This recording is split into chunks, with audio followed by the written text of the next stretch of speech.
It's May 25th, 1965, Lewiston, Maine.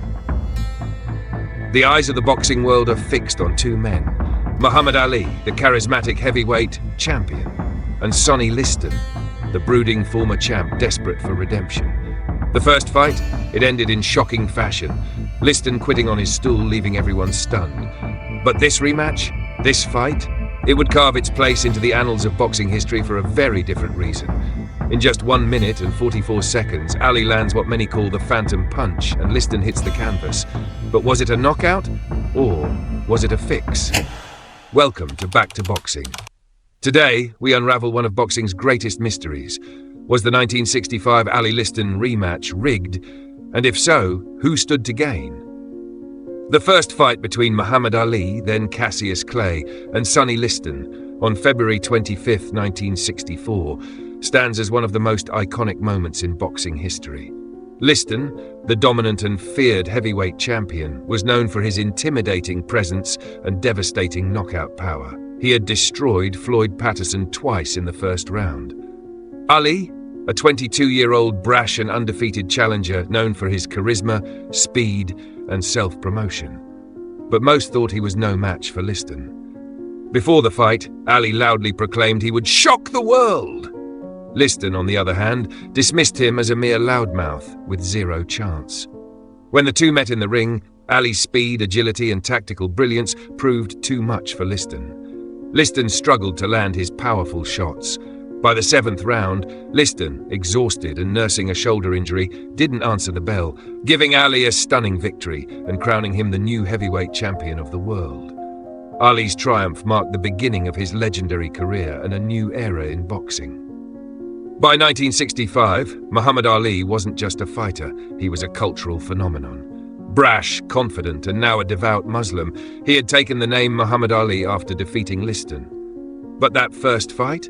It ended under a cloud of controversy. Liston, the once unstoppable champion, claimed a shoulder injury forced him to quit. So, when the rematch was announced, fans expected fireworks. Ali was now the champion, and Liston had everything to prove. Originally scheduled for November 16, 1964, at Boston Garden, the fight faced a delay. 3 days before the bout, Ali suffered an incarcerated inguinal hernia. Surgeons at Boston City Hospital operated immediately. One attending physician quipped, "It was such a marvelously developed stomach, I hated to slice it up." The delay to May 25th, 1965, devastated Liston. He had just completed the hardest training camp of his life and was ready to reclaim his title or go down trying. But back-to-back 90-day training camps were too much for him at his age, with his chronic injuries. To make matters worse, the fight was moved to a small venue in Lewiston, Maine, due to security concerns and poor ticket sales. A heavyweight title fight in a town of just 40,000? Something already felt off. On May 25th, 1965, the rematch took place. About halfway through the first round, Liston threw a left jab. Ali countered with a blistering fast right hand, sending Liston crashing to the canvas. Liston, lying flat on his back, rolled over, got to his right knee, and then collapsed again. Many watching did not even see the punch land. Later, Liston admitted he had stepped forward after his jab to throw a right of his own, walking straight into Ali's counter. The ring descended into chaos. Referee Jersey Joe Walcott, a former world heavyweight champion himself, struggled to enforce order.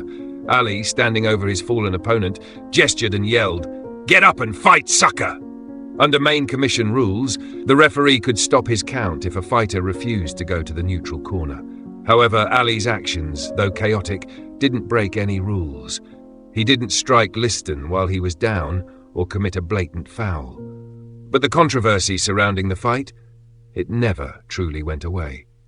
Liston said repeatedly later in life that he was able to get up, but had no intention of getting up with Ali standing over him. After Walcott finally got Ali to a neutral corner and Liston arose, Walcott, who had never resumed his count, wiped off Liston's gloves. He then left the fighters to go over to the timekeeper. The timekeeper was waving both hands and saying, "I counted him out and the fight is over," Walcott said after the fight. Nat Fleischer, the editor of Ring, was seated beside the timekeeper and he was waving his hands too, saying it was over. Walcott then rushed back to the fighters, who had resumed boxing, and stopped the fight, awarding Ali a first-round knockout victory. The official time of the stoppage was announced as 1 into the first round, but that was wrong. Here's what really happened. Liston went down at 1:44, he got up at 1:56, and Walcott stopped the fight at 2:12. The fight itself was as bizarre as the circumstances leading up to it. Now, let's talk conspiracy.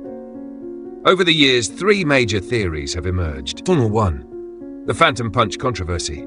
Ali knocked Liston down with a quick right hand in the first round, but many spectators, including those ringside, claimed they never saw the punch land solidly.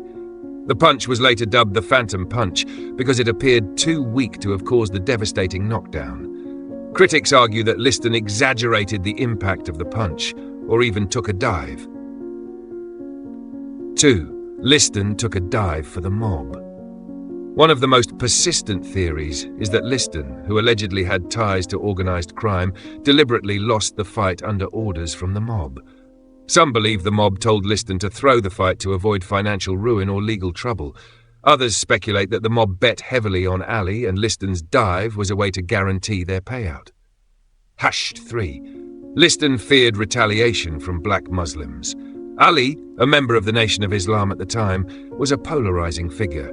Some theories suggest Liston feared retaliation from militant elements within the group if he defeated Ali.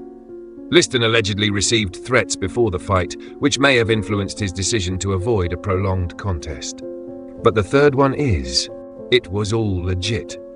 On the flip side, some argue the punch was real. Ali's speed and precision were unmatched, and Liston simply didn't see it coming.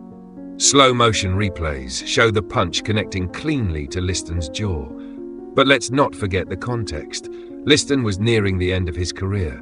He'd been arrested multiple times. He struggled with substance abuse, and he wasn't in peak physical shape. Was he simply looking for a way out? After the fight, Liston's career never recovered. He became a journeyman fighter, winning smaller bouts but never regaining his former glory.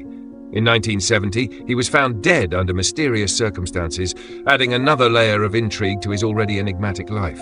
As for Ali, the victory solidified his legend. But even he couldn't escape the whispers.